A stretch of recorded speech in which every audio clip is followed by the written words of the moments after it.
진짜 어렵고 높은데 우리 성가대 잘하네요, 그죠? 저희가 지난번에 한번 같이 따라 부르다가 목이 매가지고 못 불렀는데, 네, 성가대는 역시 다른 달란트가 있어야 되는 것 같습니다. 옆에 계신 분들과 반갑게 한번 인사하겠습니다. 반갑습니다. 잘 오셨습니다.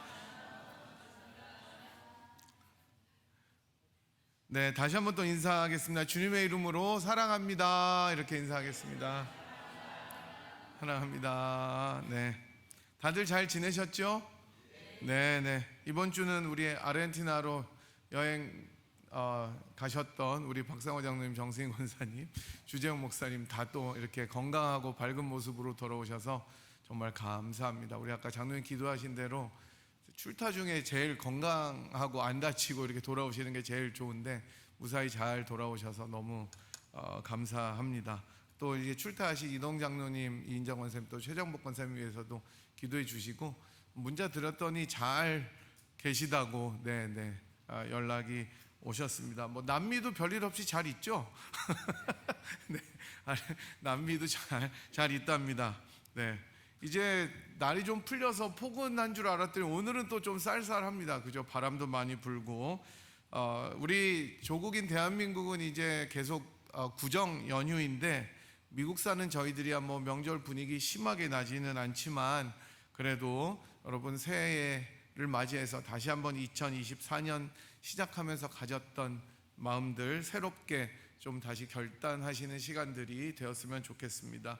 저희들은 지난 시간에 누가복음 강의 믿음의 여정 16번째 시간으로 이 땅에서 하늘을 살다라는 제목으로 말씀을 보았는데요, 마태복음의 팔복과는 조금 다른 평지 강화에 대해서 살펴보고 있습니다. 4개의 복, 4개의 화를 누가복음에서는 주님께서 말씀하시고, 이것을 통해 우리들은 그런 복을 받은 존재이고 이미 받았고, 이 복은 그렇지만 마지막 날에 주님께서 오실 때에 완전하게 받을 복이기 때문에 그 사이를 이미 그러나 아직을 살아가는 우리들에게는 여전히 예수가 필요하다. 그래서 Give me Jesus라는 찬양도 한번 저희들이 쭉 보았던 것을 기억하셨을 것입니다.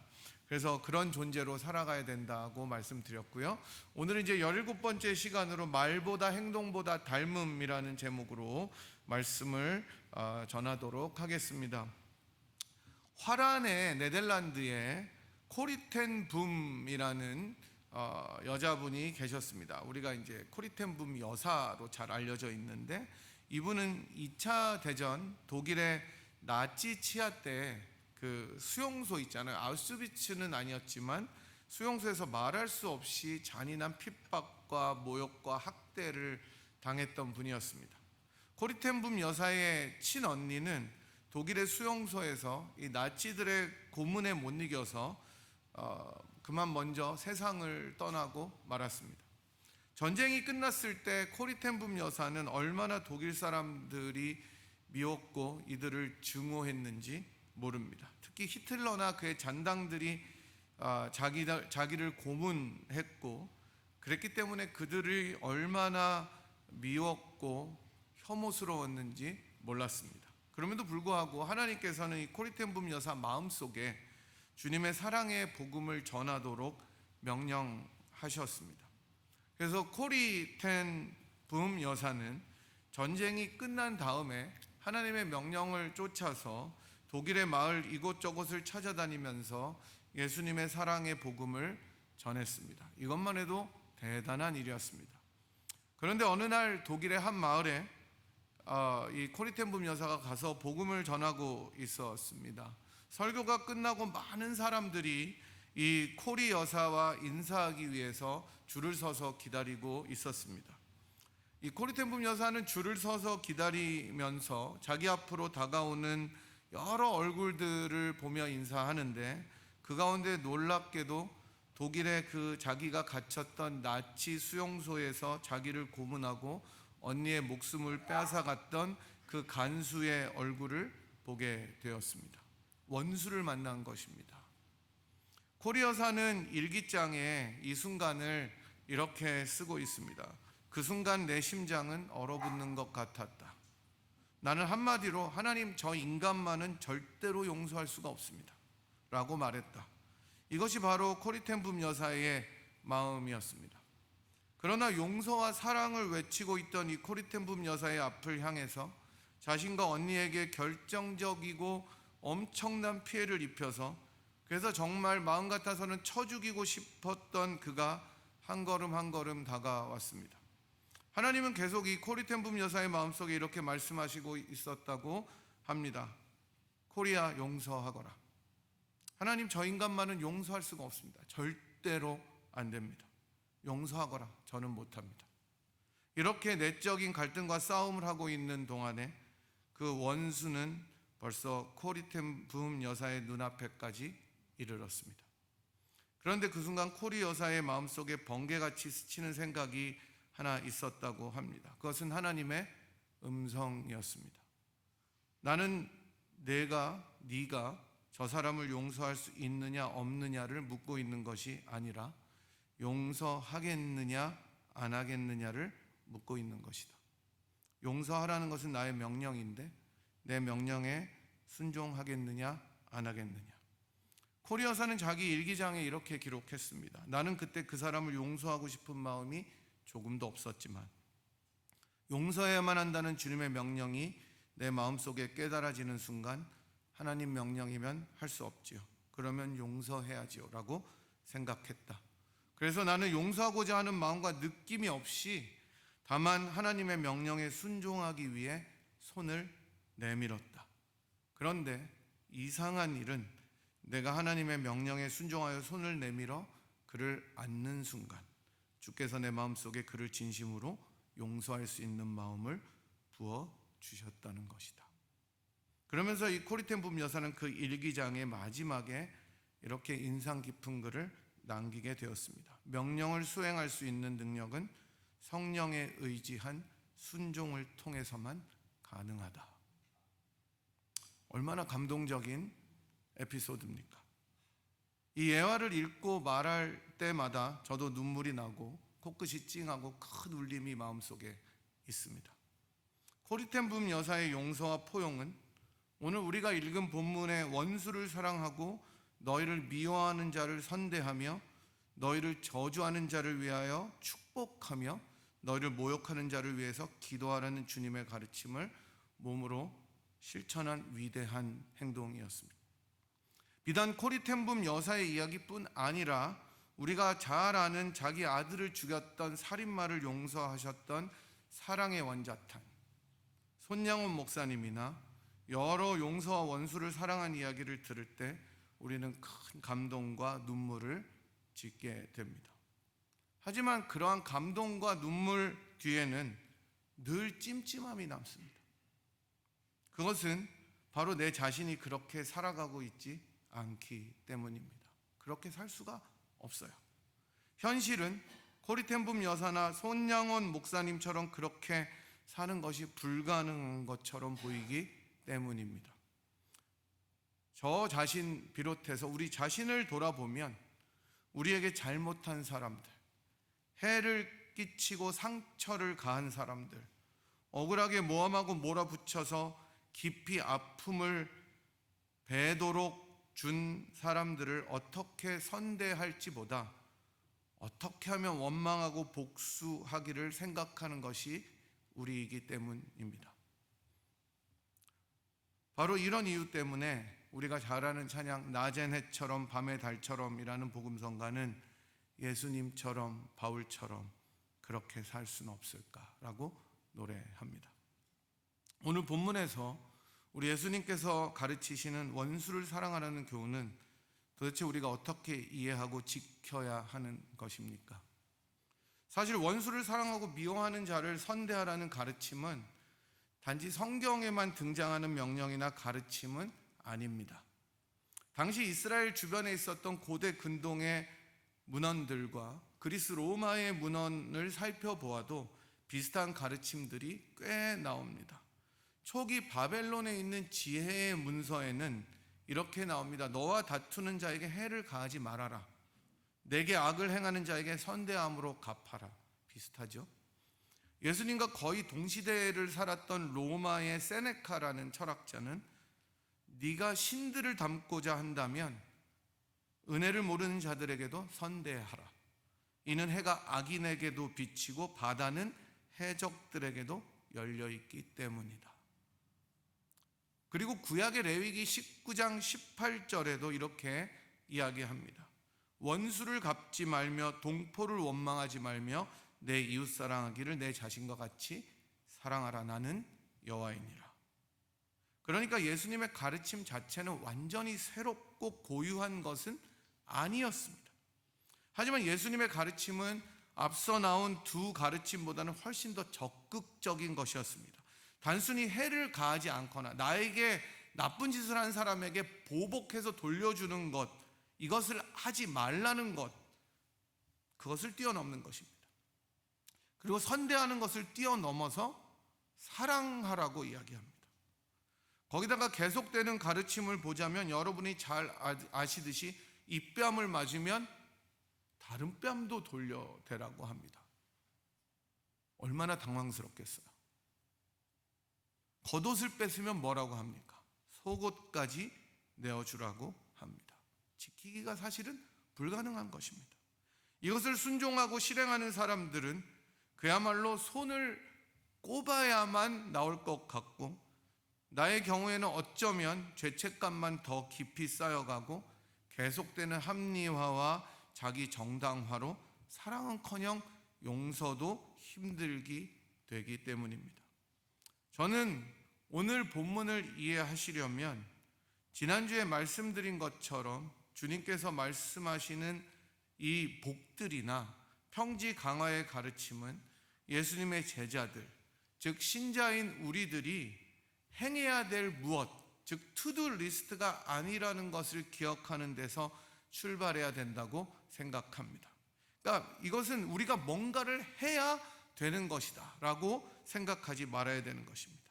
뭔가를 잘 따르고 행한 다음에 마치 잠자리에 들 때 오늘 하루 내가 아주 잘 살았다, 도덕적으로 윤리적으로 만족한 하루를 보내는 것이 아니다라고 톰 라이트라는 학자는 이야기합니다. 정말 정확한 지적이 아닐 수가 없습니다. 원수를 사랑하고 미워하고 저주하며 모욕하는 자들을 사랑하려면 무엇을 해라가 아니에요. 즉 본문의 중요한 질문은 내가 뭔가 something to do를 해서 이런 자들을 사랑할 수 있을까 하는 것이 아니라는 것입니다. 그것이 불가능해요. 원수로 대표되는 나를 미워하고 나에게 해를 가하고 모욕하고 조롱하고 핍박하고 상처를 주는 사람들을 용서하는 방법을 말해주는 것이 아니라는 것입니다. 저는 본문의 핵심적인 구절은 바로 36절이라고 생각합니다. 36절 지금 화면에 나오는데 같이 한번 읽어보실까요? 시작. 너희 아버지의 자비로우신 같이 너희도 자비로운 자가 되라. 아멘. 이 말을 좀 더 풀자면 원수를 사랑하는 것은 하나님의 성품이고 하나님은 자비하시기 때문에 그렇게 하실 수 있다는 이야기입니다. 따라서 하나님처럼 자비해라, 하나님처럼 긍휼해라, 하나님처럼 사랑해라, 이 말입니다. 그러니까 정말 불가능하죠. 누가 하나님처럼 사랑할 수 있겠습니까? 누가 하나님처럼 자비할 수 있겠습니까? 누가 하나님처럼 긍휼할 수가 있겠습니까? 그래서 무엇을 하려고 하면 절대로 안 된다는 것입니다. 내가 내 힘으로 용서하려면 안 되는 거예요. 누가 무엇을 함으로써 하나님이 행하시는 것을 할 수 있고 하나님의 성품을 닮을 수가 있겠습니까? 이것은 불가능한 일입니다. 그 어느 누구도 나에게 상처를 주고 원수를 정말 맺은 그 사람을 나의 의지로 사랑하고 선대할 수가 있겠습니까?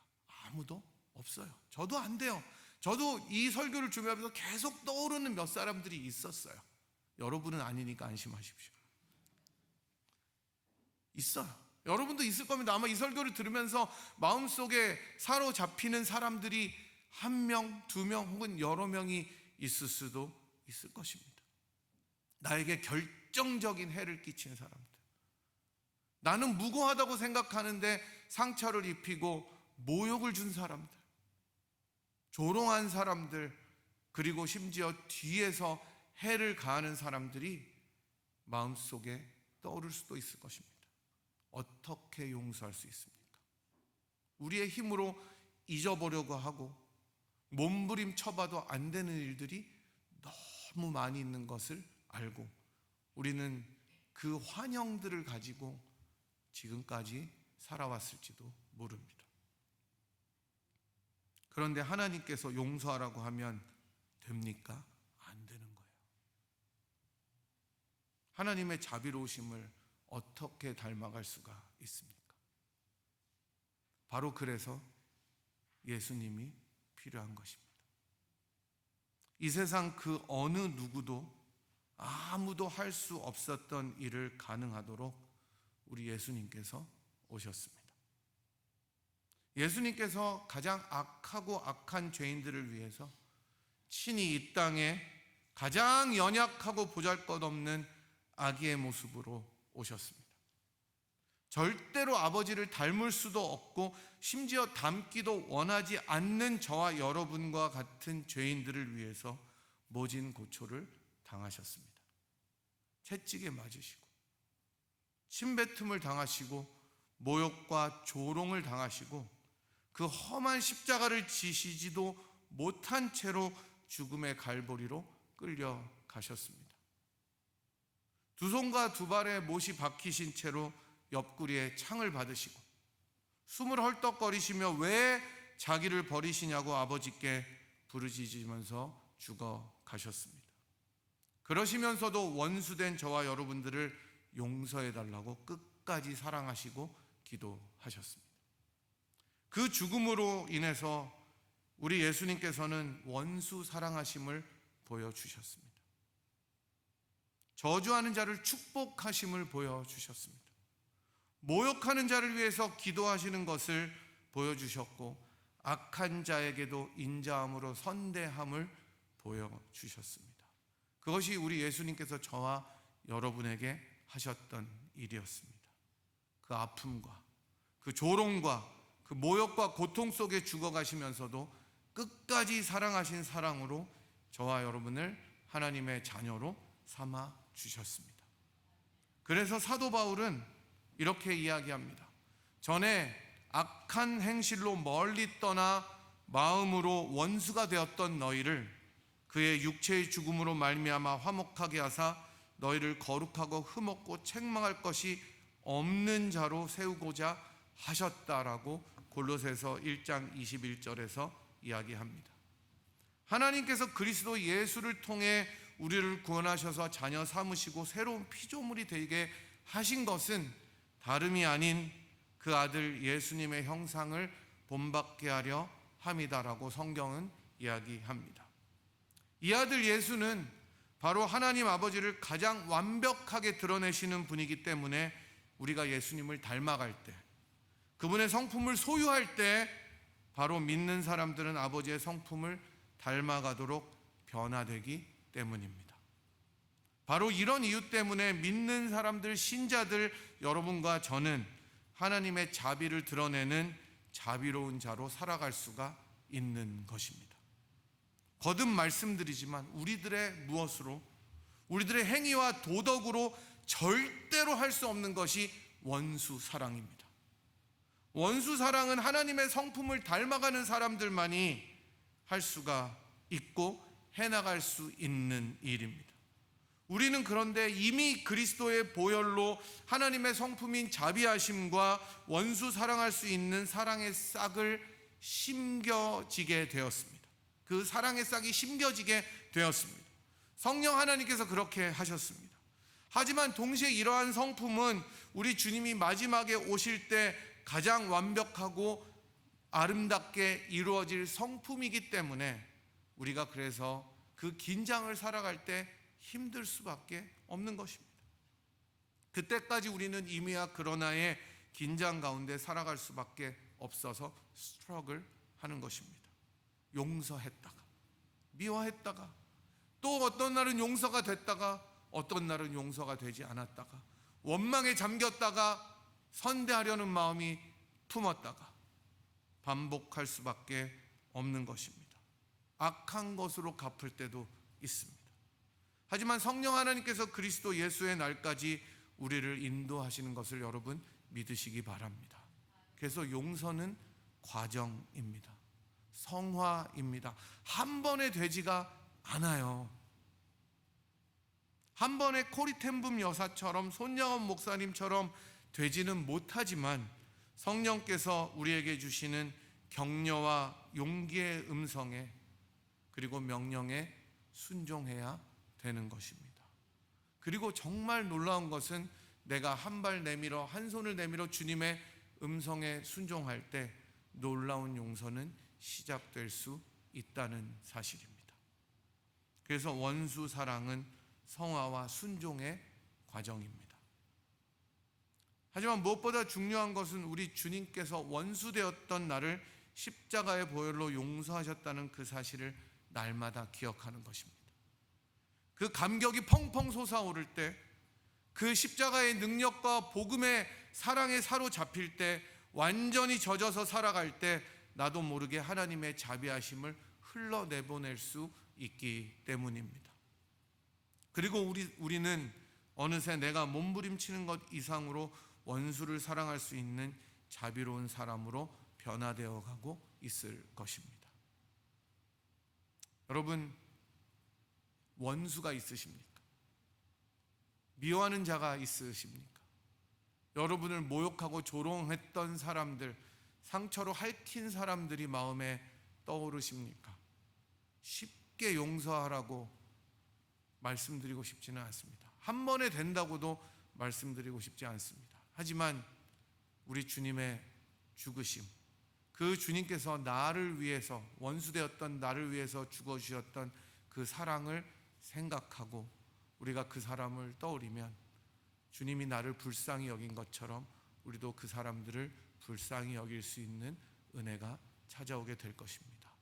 그래서 그 긴 용서의 과정 속에 우리 주님이 함께 하셔서 마침내 그 사람이나 사람들을 용서하는 순간 참 자유함으로 우리들을 인도하시고 그 사랑이 우리 속에서 샘솟는 그런 여러분과 제가 되기를 주님의 이름으로 간절히 축복합니다.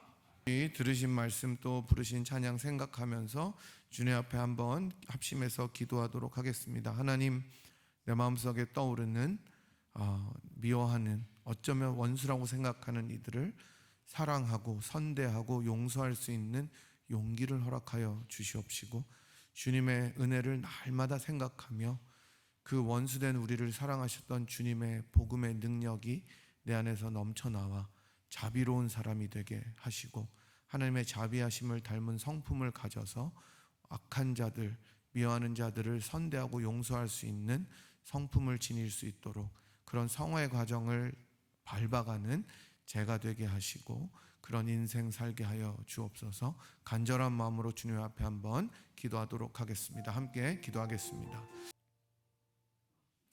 하나님 아버지, 오늘은 저희들이 원수 사랑하는 주님의 가르침을 배웠습니다. 이 가르침이 우리들의 귀만 울리는 가르침이 되지 아니하고 우리들의 삶에 깊이 녹아들어서 하나님의 자비하심을 담는 성품으로 우리들이 변화하여 우리들에게 악을 가하고 또 상처를 주고 해를 입힌 이들을 적극적으로 용서할 수 있는 자들이 될 수 있도록 우리의 인생을 축복하여 주시옵소서. 이 세상의 법처럼 원수를 원수로 갚지 아니하고 도리어 그 원수를 위하여 자기 팔을 벌려 십자가에 달려 돌아가신 그리스도의 사랑을 생각하며 우리도 우리들을 미워하고 우리들을 악하게 대했던 사람들을 용서할 수 있는 용기를 허락하여 주시옵시고, 이것이 한 번에 되지는 않을지라도 여러 인생의 과정들을 통하여 마침내 용서하고 사랑할 수 있는 정말 하나님의 사람으로 살아갈 수 있도록 우리의 인생을 축복하여 주시옵소서. 용서만이 참 자유임을 저희들이 깨달을 수 있도록 도와주시고, 그럴 때 하나님의 자녀로 다시 한번 하나님이 기뻐하시는 자로 살아갈 수 있는 것을 기억하며 우리들의 인생 속에 용서를 실천하는 사람이 되도록 우리들의 인생과 가정과 교회를 축복하여 주시옵소서.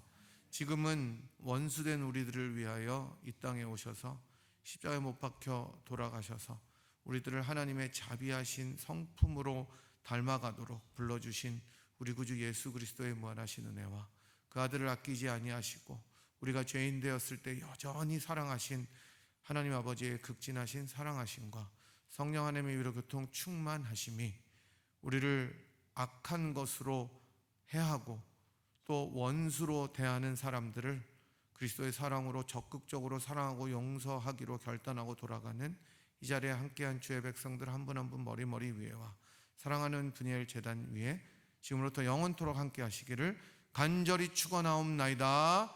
아멘.